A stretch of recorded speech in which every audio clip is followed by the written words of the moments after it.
Welcome to the Online Bodyguard podcast with host Philip Brindell, CEO and founder of Diffuse, a global threat and intelligence consultancy that blends psychology and intelligence to mitigate threats and risks to prominent people and brands.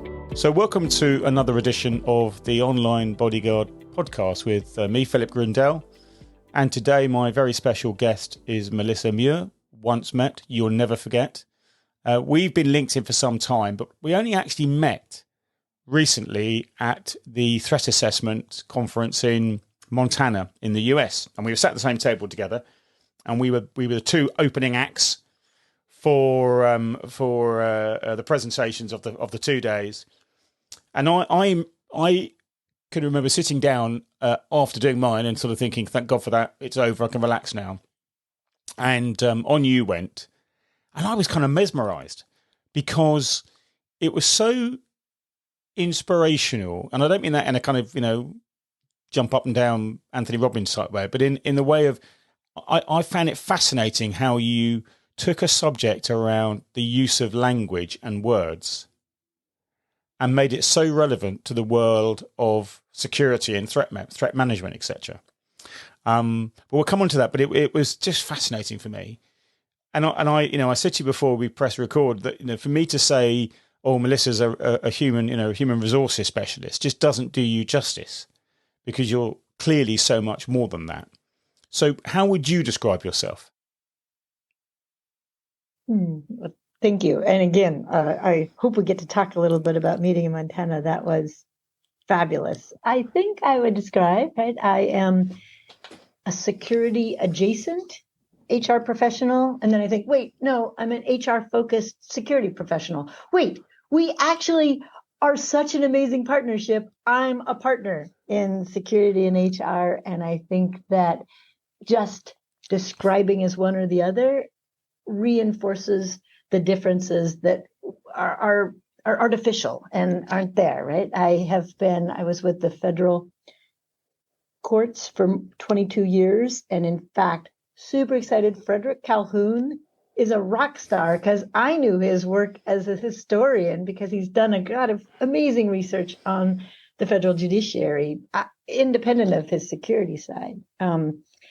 I am now HR director for my hometown. I had the benefit almost 15 years ago now of stumbling into threat assessment and threat management, again, because I dealt with an HR employee relations matter in a way that security had other thoughts on. And frankly, we didn't have a very good relationship, and it caused me to step back and look at it. And the moment I got there, I realized, oh my gosh, we have the same ends, right? We are both protecting the organization and protecting our employees, and we're doing it in ways that are often adversarial, and we're creating false conflicts. So for the last 10 or 15, in addition, kind of my day job of all the things that come with being an HR director, is thinking about how to bring the security pieces upstream and really get into where I think the joy of it is on the prevention side, right? Not reacting to the headline yesterday about the hospital stabbing, not reacting to this, but saying, I did something with a hire, with a performance management system issue, with a recognition opportunity that created an employee who is more satisfied, who's going to stay here, and is less likely to become that person who comes back later angry that people in security are worried about, right? Like, I have a chance to make a difference, and I have a chance to take the tools from people like you and bring them into my world and apply them my way. So I think what I hope to be is, right, I joke, but in Montana, the reason why we sat next to each other was the table for HR professionals at threat conferences wearing sparkly tights was full, right? So I had to come next door, right? And what I hope is that joke is not a joke much longer, that we are filled with HR people at threat conferences thinking about the ways they do it.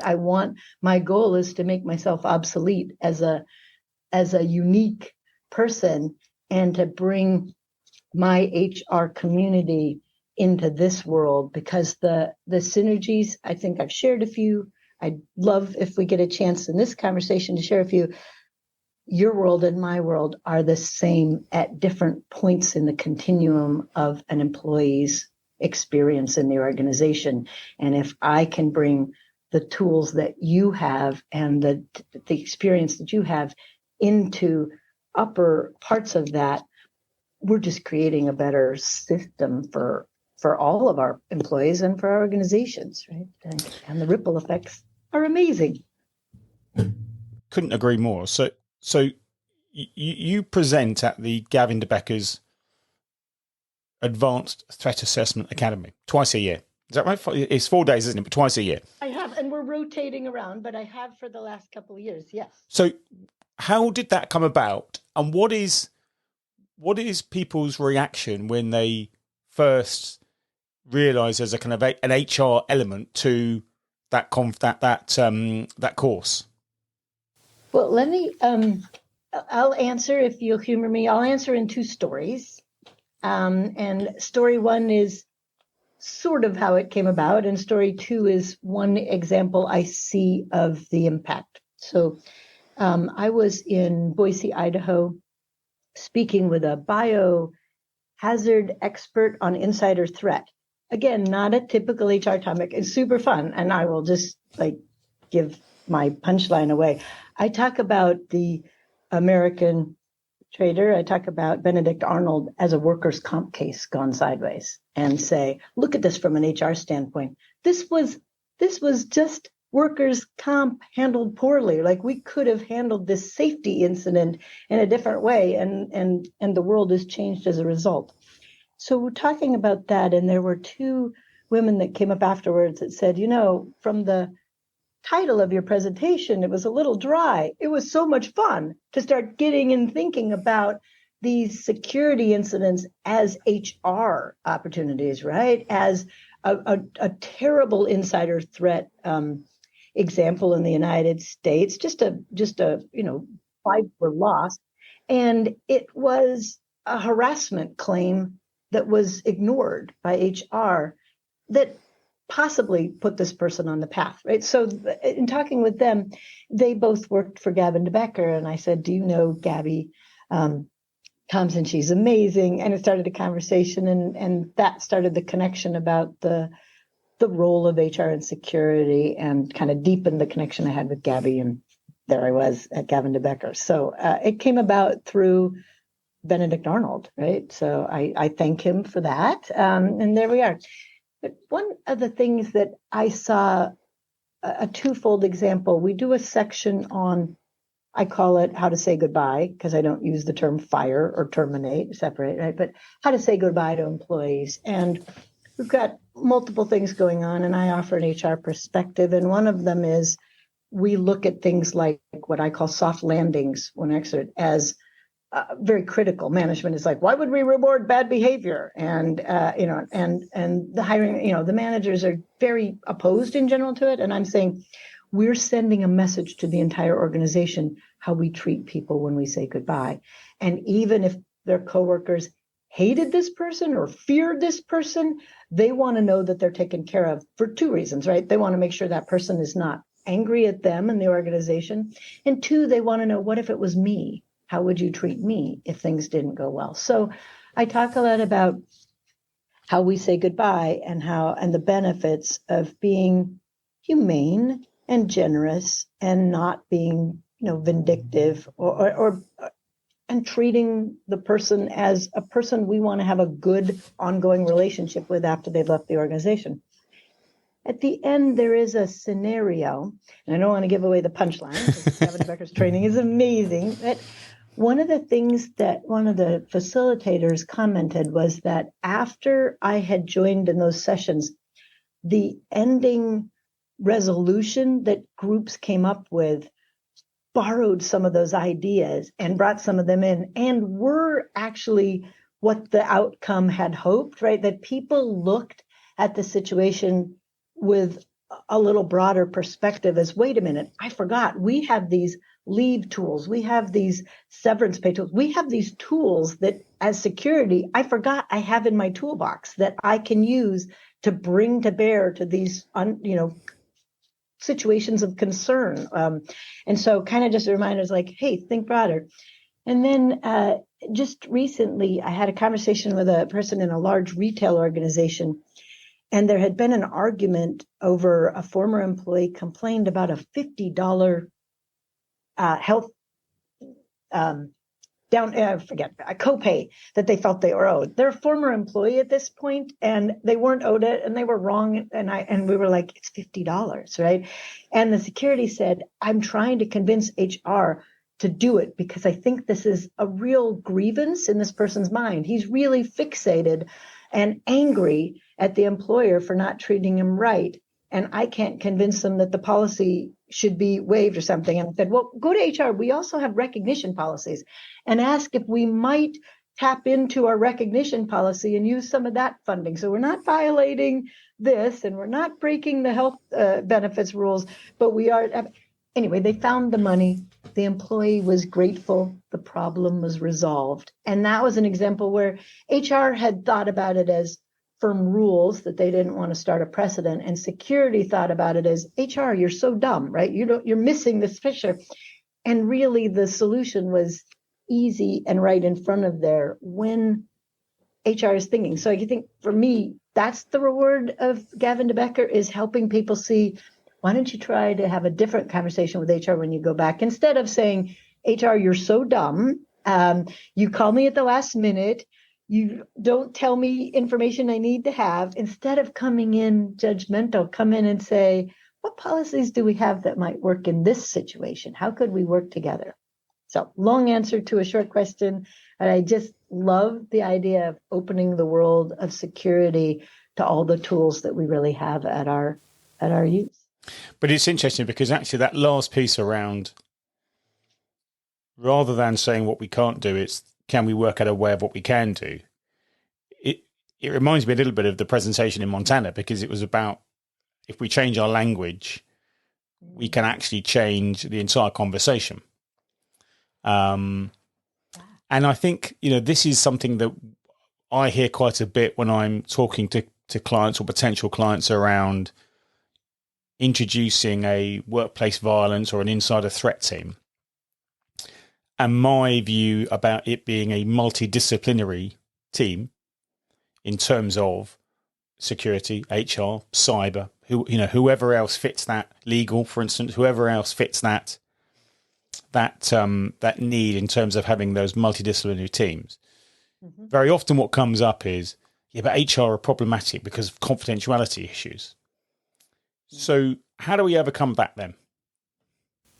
I think we have a great model on the mental behavioral health side already. So I think thinking about confidentiality, I think we have a couple of tools. One, if we're in a team where we're sharing information, HR may be hesitant, right? I can't share that. That's from a confidential personnel file. Sometimes clarity in that multidisciplinary group over who owns the information and who doesn't. So, hey, we're sharing this information, but the records are going to be kept. You can keep them, HR, right? You can keep that, right? We don't have to have them. Let's, for the sake of this conversation, bring the information together. But the written document, you can own, right? So some of it's like, my fear is, right, HR is rewarded for being risk averse, right? We are praised by the organization. Our incentives are motivated around saying no, right? Like if I do not take a risk, nothing bad happens. If I take a risk and the organization suffers as a result, I've put the organization at risk. So by saying no to you, I kind of guarantee, right? Like by not giving you the file, I can't get in trouble, right? So I think some of it is shifting that away from what's the fear there and how can we get to that? So some of it might be who owns the information. Another example might be like we do, at least in the United States, sometimes where a psychologist couldn't give the information. I can't come to them and say, I'm a little worried about my employee, Dave. Can you tell me, and they can't. However, and we heard an example in Montana, I could bring you information. Hey, I'm not asking you to tell me what's in your files. I would like to share some information I have about this employee, Dave. I'm a little concerned and I want you to know. HR suddenly can make those connections, and then we might get to that point where we can do something. So some of it might be, how about if you share information with me first and reassure me, and I can now put it in context, and I can probably give you something back as a result, right? And I think the great example we heard in Montana was, well, I couldn't tell you if this person was an employee. I couldn't tell you it was in their file. However, if they were, I could meet with this employee before this thing that you shared me is going to happen, right? You've told me something's going to happen. I could have a conversation with that employee if they were in that situation about blank. So I could take some action even without sharing the information.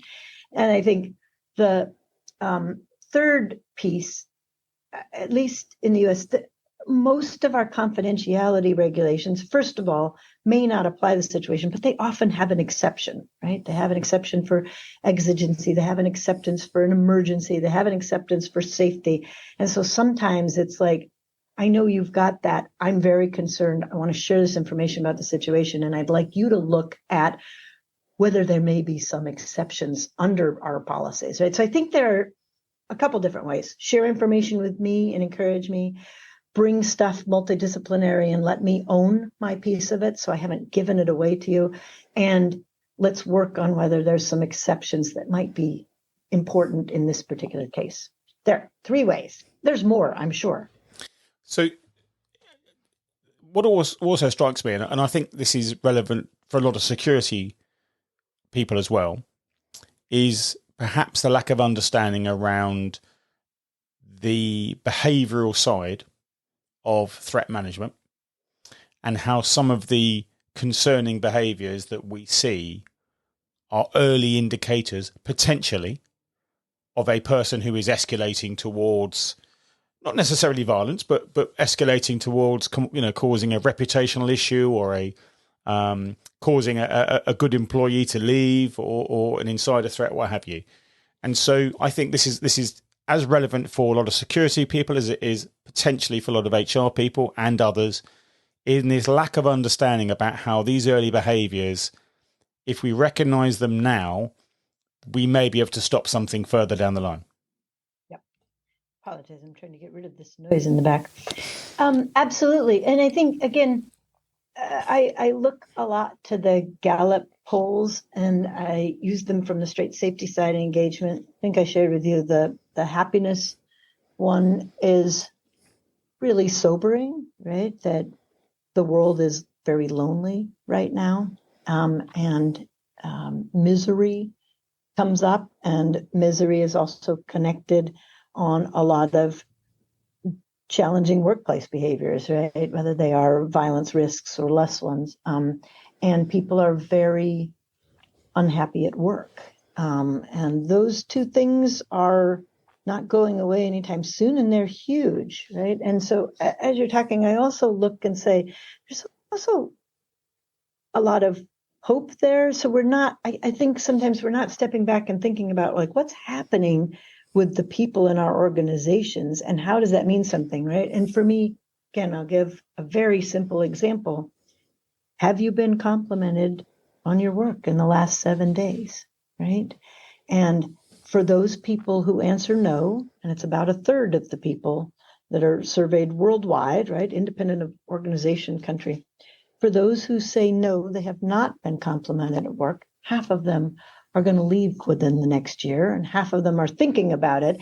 And that's our group that we're worried about, right? That's the group that is got a grievance, that is frustrated with their boss. And so I say things like, let's step back and say, are we coaching our supervisors on how to give good feedback, including positive feedback? Like, are we reminding people? Are we walking by in the hall and saying, hey, I really appreciated your help in the meeting yesterday. You saved me when the audio failed, right? It happened. How much does it mean to that person, right? Can we measure it? No. Do we know that person is not going to become a mass murderer because of it? No. But we do know they're more likely to stay. We do know they're going to be more satisfied. We do know they're going to be less likely to be that person of concern. We know that. And I talk a lot about, why are we trying to measure when we sell our threat programs the threats we averted? Why are we trying to measure the violence that didn't happen? That's hard to do, right? It's like an auditor. If the best you can do is 0 findings, your goal is 0. How about if we flip it and say, how much has engagement and retention gone up since we put these safety programs in place, right? Can I measure it in the bad things that didn't happen? Maybe not. Can I measure it in the good things that did, right? Because the connection between engagement and reduction in violence is real.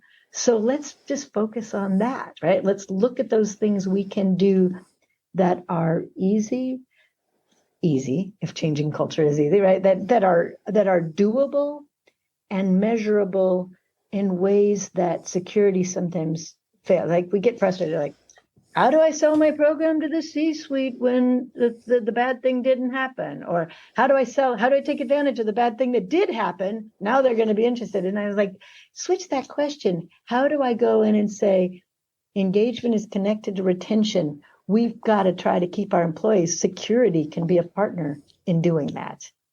That's awesome. Oh, and by the way, people didn't get hurt. And, you and I talked about this in Montana. That also feeds nicely into the current flavor of the ESG credentials in terms of the governance piece around that, which often is difficult to, as you say, to quantify within a security conversation, because we're not talking about negatives, we're talking about positives. So actually what is, and also we know that it's hugely expensive to recruit.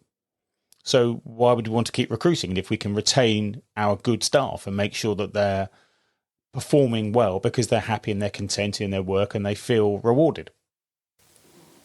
There are some measures that for an outstanding employee, it can be 3.5 times their income and all the institutional knowledge that we lose when that person goes, right? So the numbers are real. I think that's where you started this with, how do we get HR into the kind of this security world?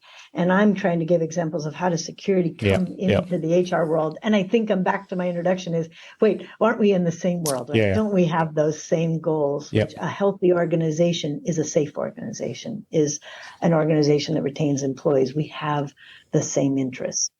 It's interesting, isn't it? Because if we actually probably looked at what are the goals that are set for a security director as opposed to the HR director, how would they look, and what would they be worded in terms of 0 incidents or something for the security guy or girl, and and what would the HR director's goals and objectives be?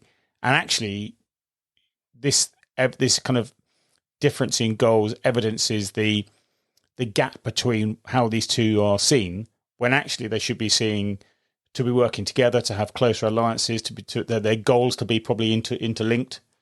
And actually everyone wants to be safe and happy and content at work, because we spend so much of our time at work. Why wouldn't we want to feel safe and happy and content and rewarded? So it's an interesting one there about that goal setting of these departments and what their aims and objectives are. I think, again, if I say, are you engaged and connected and supported at work? If you answer yes to all these, I know you're safe, right? Like, so I kind of like, we don't really need to ask safety as a separate question. It is embedded in the other questions. So when we kind of recognize, like, we are literally increasing the same things. And I think the ESG stuff that you talked about was really eye-opening for me, because I wasn't really familiar with that. And I started reading more as you talked, and I thought, yeah, it's the same, right? Like, let's measure these positives and recognize we each have a part of it, and don't even have to ask them as distinct questions, right? And I thought a lot about kind of how we get to the partnership. And before we started recording, I think we were talking a little bit about those divisions and those silos and those awkward conversations when we're literally at the 11th hour and you're like, security, do this. And they're like, HR, do this. And it's like, no, I won't. Yes, you will. You're like, that's not a great place to be for anybody. And I think, okay, how do we restart it? Instead of how do we do a better job at the 11th hour, what does our first hour conversation look like, right? And Kevin Calder, who is a brilliant threat manager in Vancouver, British Columbia, and we did one at KTAP, the Canadian Association of Threat Assessment Professionals, and we did a scenario of how HR talks, how security talks to HR and the C-suite, and we observed, and I'm just going to say this out loud, my guess is your podcast audience doesn't have a ton of HR people on it and may not have a lot of CEOs. No, and we'd love to attract more of those because they are so important to the conversation. And so one of the things we did was role play how security often talks to people like me. I think I pretended to be a CEO and an HR director, which is like two hats. And he started with, oh my gosh, I've been to this threat conference. I've learned some amazing things. We need to make some changes. I've got these great ideas for the program. I'd like to sit down and kind of share some of the ways we can really increase security. And then I do the little thought bubble and I turn to the audience and tell you what I heard. What I heard is, you're incompetent. I don't like the work you're doing. I would like to increase your already busy workload, and I want to make your job harder. Right? And I hear that, and I'm like, great, let me look at my calendar. And I walked away, right? And we ended. And then we walked through for the next half an hour, deconstructing having a do-over conversation, right? And so I rely a lot on, oh my goodness, Chris Voss, who wrote Never Split the Difference, former FBI, a lot of hostage situations, which like people like me in HR are like, don't say scary things, right? But tell me the power of no, right? So we walked in, it's like, is now a bad time? Something as simple, right? Because I am ready to pounce on security with a no. So come in with a no question right up front. Give me the autonomy of getting to say no. And now it's kind of off the table and I'm ready to hear you, right? So rather than waiting, like I've got 16 arguments to convince HR that this is the best program ever, shut up and listen, right? Like ask me something, give me a no chance, let me get that out of my system. And one of the ones, the most powerful one I have ever heard was when someone came in and said, do you want our partnership to fail? And I went, oh, dear, no, right? But it got me thinking like, oh, wait, how did we get to this point? How do we get out of this place, right? And that's where we started. And then the next one was, hey, I've got some ideas about our partnership. I also really am not sure. I know HR's got a lot going on right now. There's been a lot of changes. I'd love, could I find a little more about what's happening in your world, where your concerns are, and think about how I might add to them, right? Now I'm hearing, okay, you're not trying to take more of my resources. I'm spread too thin, right? And just those two questions changed the whole world, right? Like then we had this other one. I shared, really worried about retention right now. We're losing people, right? They're going where they can work remotely. They're going here. And they brought in some amazing ideas that started with our orientation, how they could sell stuff, how they could be part of things, how they could we're now doing a safety drill, like for where the AEDs are and where all the stuff is and where they are at facilities, and doing it as a scavenger hunt. If you know me, you know I love scavenger hunts, right? So it involves getting to know coworkers, which is connection, because I'm more likely to report if I feel connected to you, coworker. I'm more likely to share. I'm more likely to call that anonymous line if I know that you'll help and if I'm worried about this person next to me. And I know where things are, and we built all the safety things in, and we throw in prizes and ice cream. This is partnership. Did I answer your question? Yeah, you did. Yes. And it's, my mind is whirring because there's so many things there about kind of things you think, oh God, that would really work. And that would be a really good idea. If we go back right to the beginning of, shall we say, the recruitment of an individual, And again, an area where potentially it can be a multi-disciplinary approach to that. I know we've spoken previously around the importance of due diligence or vetting or whatever you want to call it, background checks, etc. Can you talk about, why that is a critical factor in so many other areas of the employment process? Yeah. So right now, at least in the US, we're under a lot of pressure to hire quickly because we have people leaving and people have so many options. So we've had everything from they canceled the interview that they'd scheduled because they got another job, or they canceled the second interview because they got one between the first and the second. They canceled the start date because they got one between the offer and the start date. They canceled the day of the start date because they got, right, like literally. So we're under great pressure to move quickly. So when you compress the time to hire, where do we compromise? We compromise on the due diligence. We compromise on the reference checks. We compromise. And I have a million stories, and unfortunately, every day organizations create new ones of where we didn't do the due diligence, right? The high-profile CEO that lied on their resume, and now we have to, publicly pay them a lot of money and go through the reputational damage and the harm to the organization of not having checked something as simple as were they telling the truth. But the way we're doing it is to move faster and less securely. What I loved was, after a conversation with our security wing, kind of thinking this through, they suggested, what if you did the reference checks up front before you got to the interview? And our response was, that's going to create a ton of extra work. That's ridiculous. That makes no sense. And people aren't going to want to give us information and have people check references if they're not guaranteed they're going to get the job. They're not going to take the risk. But we decided to try it as a pilot, and we went out, and one, people were fine with sharing the information. They were open about their looking. And two, it took a little bit more time up front. And suddenly we have better information going into the interviews. We know something about the person. We know where we want to focus our follow-up questions. We know the red flags right up front, so they never even make it to the interview. So we saved that time. And then when we're done with the interview, we're literally done. We're ready to make the offer, right? So it shortened our time by up to a week, which is real life offers and real life people in this, right? And we knew more about them than we ever did. And again, when I'm at the point where I'm a hiring manager and I've got this great candidate, do I want to hear bad news when I call a reference check? Do I want to find out that they're a liar? I'm like, well, they used to be a liar, but I think they're a lot better now, right? I think they lie less than they used to.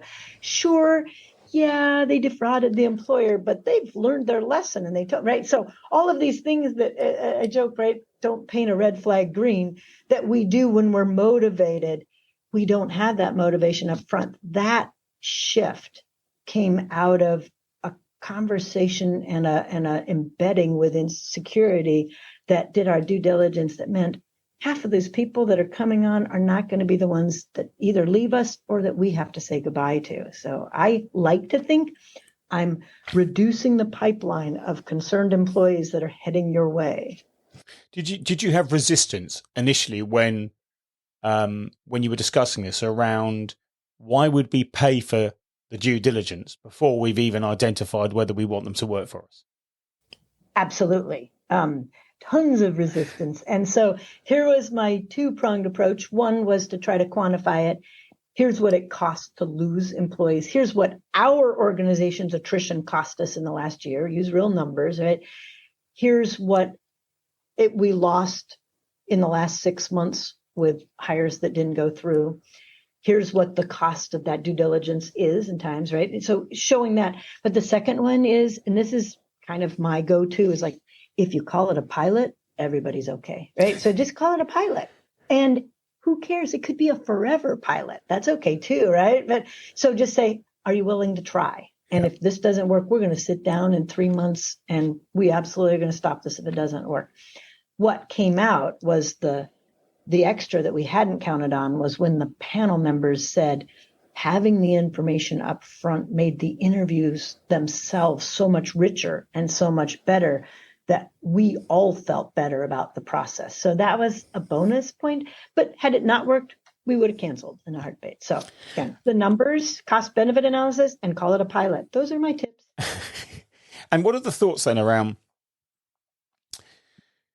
we often do due diligence when someone is first employed, but of course people change and circumstances change over the months and years that they retained as an employee. So what are the thoughts around continuous due diligence? Because certainly when I was working for the government, as an example, you know, in the police and what have you, and we were vetted, it wasn't a one-off process. There was a review period, you know, so that we could assess people, whether there was fresh information, whether their circumstances have changed, whether potentially now they were an insider threat because they were financially vulnerable for, you know, because they had a messy divorce or whatever. So what's the sort of thought process from a commercial perspective on that? Sure. I think it's kind of both carrot and stick. So the stick side, I think, is your policy, right? So if you're in a formal one, maybe you have formal reinvestigations every 3 years. Now that I'm not in the federal government, it's a little less of that, but we do things right. Like we do driver's license every 3 years, and we do those. Some of it is policy. Again, on the stick side, if you're arrested, you need to report it. If you have a restraint, right? So what reporting requirements we have for employees.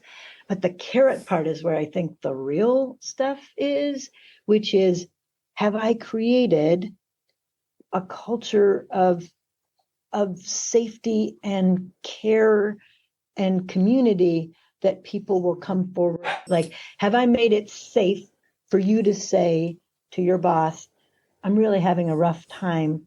Can I come in late sometime? You know, like, can I work something out that recognizes I'm not in a great place?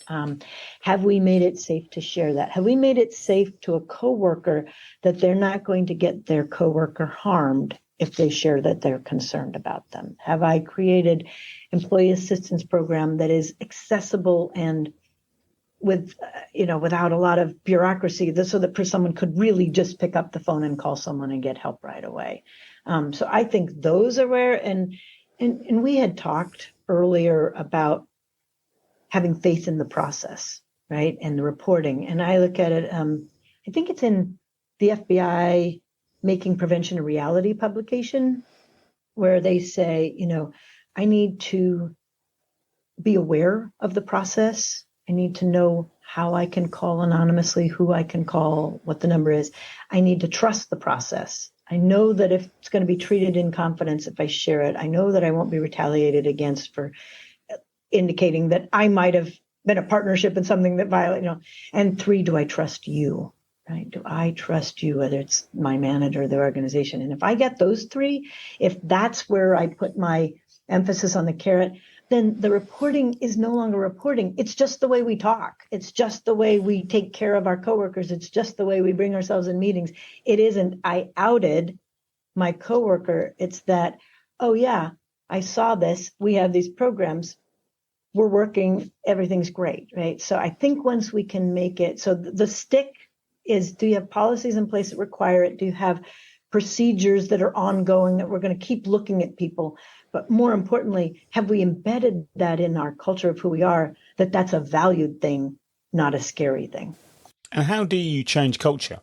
I mean, we have a scenario here in the UK, for instance, where we have a huge business organisation, which is one of our main organisations, and they've recently gone through a rocky period where it's become apparent there's been some endemic cultural issues around misogyny, etc.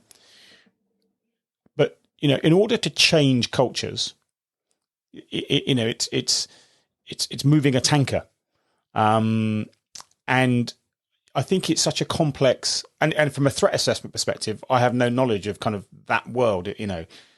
So how do you do that? How do you change culture of misogyny or the kind of sexual harassment or the guys going out drinking after work and all that sort of stuff? How does that work in terms of changing a culture to make it more a safer place, a nicer place to work? I talked about it when we first met in person, it's one word at a time, right? It's one question at a time. It's one encounter at a time. Because it's fragile enough that I can have this great supportive culture and then say something really kind of snarky on the side and immediately destroy all credibility and trust, right? So building it is one thing at a time. I think it's something as I saw an example. Let me see if I can think of it. It was, instead of how are you, the question was, do you feel safe sharing with me how you really feel today, right? Or something. It was just a very kind of vulnerable one.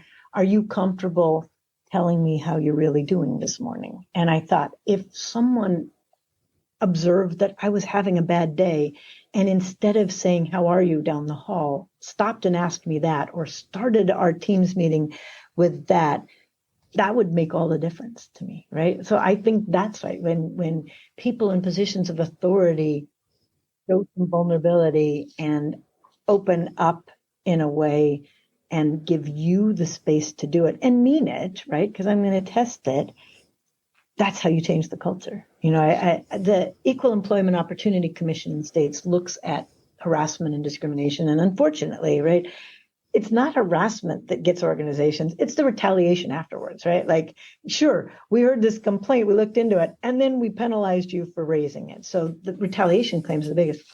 On average, people wait between 12 and 18 months before they report something of concern. If that's true on discrimination, it's also true on safety, right? If I don't feel safe telling you this, I don't feel safe telling you that. If I can create a place where you are comfortable telling me that you are uncomfortable, my culture is changed. That's it, right? So I really think it's the questions we ask and the vulnerability we're willing to show and invite of others. And what has the pandemic then done to the workplace and the cultures that we exist in then? Because certainly in the UK, we had quite a pretty severe lockdown.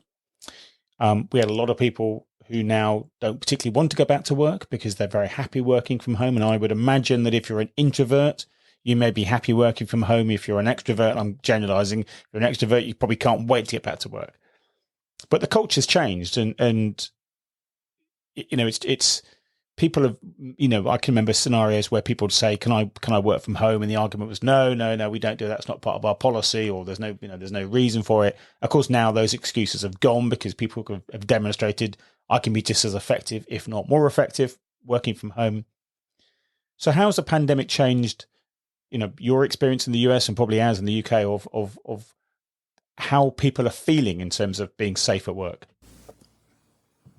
A lot. Again, as I mentioned in this study, people are lonelier than they've ever been, right? 300 million people estimated don't have a friend and don't have people that don't have someone they can turn to in need. So we have people that have faced incredible hardships on a personal level, and they're bringing that to their work self. We've got, as you mentioned, people who are thrilled to be at home and people who are missing the connection. We have a flexibility, a mobility that we didn't have before. So we're losing people that can work, right? All of those things. So it's a huge pressures. At the same time, what incredible opportunities, right? I saw it. We did a icebreaker question. What's your favorite ice cream? Okay, you've heard that twice from me now. Clearly, I have a theme, all right? And it turned out, again, I don't know if this goes beyond the Pacific Northwest of the United States, but it turns out all you have to do is say chocolate chip mint and controversy erupts. Like people were committed. What was interesting was this was one of our first leadership meetings where we had 15 people in the room and 15 people on Zoom. And we were trying to figure it out. Well, it turns out what we did well was take advantage for the people in the room of the things that you can only do in a room, right? Like we had treats, we physically moved around, we did some funny things, right? Take advantage for the people who are remote of the things that can only be done remote. We did breakout rooms, we did chat stuff, and bring it together. So I think for me on the HR side, it's stop trying to figure out which is better, which is worse. Meet people where they're at. People are hurting. People are lonely. People are afraid. They're also thriving on the connections that are coming back. They're all right. Like they're also hungry for some of the things that we missed during that. So I think it's more like, okay, now I have more options than I used to have. I used to only have these things at a meeting. Now I can do 6 things. Let's do them all. Yeah, you're only going to participate in some of them, but we get the wisdom that all of us bring back in. So I think, I tend to skew a little optimistic. That may be obvious from some, but I also think like we just had one of the biggest world experiments ever, and we get to take the lessons learned and apply them immediately to make things better, right? Like what an opportunity we've been handed. Like what didn't work? What did work? Let's do more of this. So we're kind of coming towards the end of our chat, and I'm, I guess, interested in flipping it to say, okay, so from an HR perspective, what do we need to learn as security professionals? What are the things that we don't do very well, or you think would make life better, would make relationships better, would make those partnerships better? What do we need to understand? What do we need to know that's going to bridge that gap? Well, if I were being crude, I'd be like, stop writing in at the 11th hour and creating chaos and leaving me to clean it up for the next 18 months, right? Stop telling me that you're brilliant and you know everything and taking one approach to all situations. Okay, now let me step back and let me say, give myself my own advice, which is bring curiosity, bring vulnerability. I think in the security world, and it's not a gender comment, it's not a rank comment, there is a feeling that I must be invulnerable. I must be the strongest person in the room because you won't trust me or I won't have credibility as a security if I can show a failing or a weakness. And I would say, challenge that, right? Come in and ask me what you don't know about my world. Share your fears and vulnerabilities about the program, about the things, and invite me in, right? That I think literally just taking off that suit of armor and laying it at the side of the door when you come in and saying, I want to better understand what's happening from the HR side, and I want to share some of my concerns about my program, would go so far. It would go so way. So ask me what you don't know. Rather than telling me how much you do. That's brilliant, isn't it? Because it's such an interesting perspective in terms of our role is to identify the vulnerabilities in many cases and solve them. But we never look at ourselves as being the vulnerability, or we never look at ourselves as being, and sometimes it is, I think it is potentially a gender thing, and sometimes I think it is because the background of many of us has been involved in different worlds in terms of military, law enforcement, etc., where vulnerability is perceived differently, which I think again is wrong. But I think that's such an important aspect, and I think that's really, really strong advice. I'm just thinking, I'm speaking while thinking about myself and thinking about, how we would apply that, because I think I always try it. Well, and I always get back to the. Well, I always go back to this, the 7 habits of highly effective people, and the one which talks about seek first to understand, which is such an important one, but one that probably isn't necessarily practiced as much as it might be. I think that's a hugely important one around being, as a security professional, as a threat professional, being vulnerable, being able to be vulnerable, being able to ask advice, being able to approach HR, and rather than demanding something, asking advice and asking guidance, or even asking, I'm not sure what to do. What would you do? Yeah, I think in my experience working closely with security, the times that has happened has shifted everything, right? That has been the difference at kind of opening up a partnership that neither of us fully appreciated how much we could have, right? I think it was that vulnerability. And I do think, right, like, all joking aside, like, take off that coat of armor when you come in the door and we'll have a different conversation. And how do we get more HR professionals then to threat assessment conferences and to the security conferences and those? What?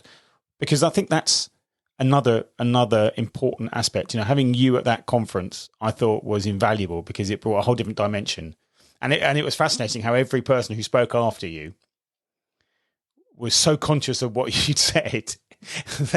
They consistently were stopping and thinking, hang on, I can't say that. I need to reframe or rephrase what I'm going to say. Judgment-free zone. I wasn't trying to stop you. I appreciate that. I think the simplest way is focus on describing what you're doing in these conferences in ways that doesn't terrify people like me, right? I don't want a case study. I don't want run, hide, fight. I don't want active shooter. I don't want whatever it is, right? I don't want, protective intelligence, counterterrorism, insider threat. I'm not even sure I know what those mean, even though I'm in that world a lot of the time. But when you say, again, with Dr. Brooks, we started How Not to Hire a Psychopath. I did that as a joke, but now it's a real thing, right? Because HR people thought that was funny and came to the presentation. How Not to Hire a Psychopath has a lot about problematic personalities and security stuff that HR people were willing to listen because it was like, oh, that's not as scary, right? Because that's funny. So I think just the naming conventions, all joking aside, is you had one word at a time. If you called it how to increase retention through your security posture, right? I'd be like, oh, that sounds way cooler than a case analysis of the latest, shoot up at a workplace. So I think some of it is help speak my language. Yeah. Wouldn't it be fun? Take your conference topics, take your articles, and send them to an HR person who just rewrites the name. Doesn't do anything to your content, doesn't change anything else, but just would you write this as an HR person and see if it wouldn't change the world? Well, that's what I'm going to be doing. I'm going to be sending you all my articles from now onwards then and saying, can you change the title? I will totally play with your titles. Well, listen, Melissa, it's been as always fantastic chatting with you and listening to your expertise and advice and guidance. I think it for me, it's one of the biggest changes we can make, and I think one of the most effective changes that we can make if we can have more collaboration between HR, employment relations, whatever different terminology it's called, and the security threat assessment, whatever connotations that's called. Because I think we've all got the same intention, which is to make work a safer place. And we can do it much better by doing it together. So thank you so much for spending some time with me. I will definitely do this again, because I think it's kind of opened up my mind is spinning with a whole lot of new topics to talk about and think about. So I just think it's going to be a huge topic, something that I think is so important. And I think it's a real problem also for lots of security professionals, particularly some consultants, about how do I approach the HR team? How do I even engage with them to get them interested in what I want to talk about? And maybe again, that's about asking a question rather than posing a solution to them. I think it's great. And again, I'm so grateful for the time we had when we got to talk in person and meet now, and just to be in the company of people like you and Rory and Fred. I mean, it's amazing. And I just think the greater voice, I hope I will take this, if you will let me, and share it with every HR person I know and say, hang out with this guy. It's amazing. Brilliant. Well, thank you so much, Melissa. And we will speak again very soon. Thank you, Philip. Take care. Thank you for listening to the Online Bodyguard podcast with host Philip Grindell, CEO and founder of Diffuse. Please rate, review, and subscribe on your favorite podcasting platforms.